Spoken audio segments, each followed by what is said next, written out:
In the 3 days since ABC abruptly cancelled Roseanne after its star's racist tweet, there's been hopeful talk of how the network might salvage its top-rated show. Could there be a spin-off? Could some of its stars find a new comedy vehicle?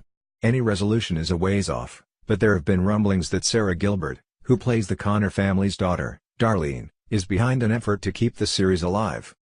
Deadline reported Thursday that Gilbert, who's credited with reuniting the cast the first time, and executive producer Tom Werner plan to meet with some of the show's writers next week to kick around ideas for continuing the show in some form.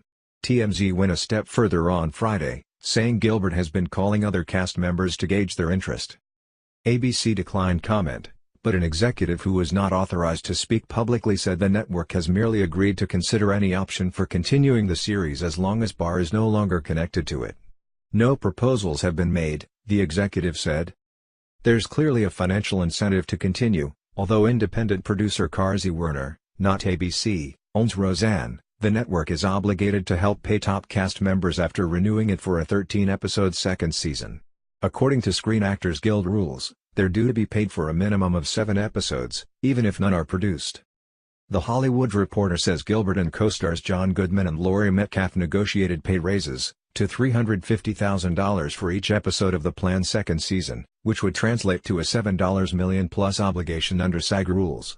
So revamping the show around some of them would provide a way to capitalize on that payout and keep writers and crew members employed.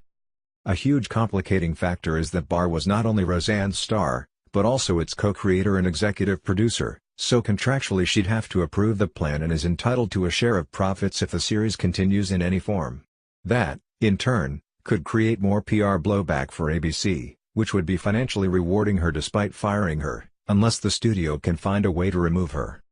While there's no guarantee that a series built around Barr would succeed without her, ABC has few attractive options in rebuilding a fall schedule it had built around the show.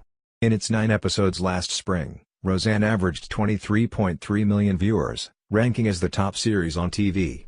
Executives are now scrambling to find an acceptable replacement schedule ahead of the looming upfront ad sales market, when the bulk of commercials for the upcoming season are sold.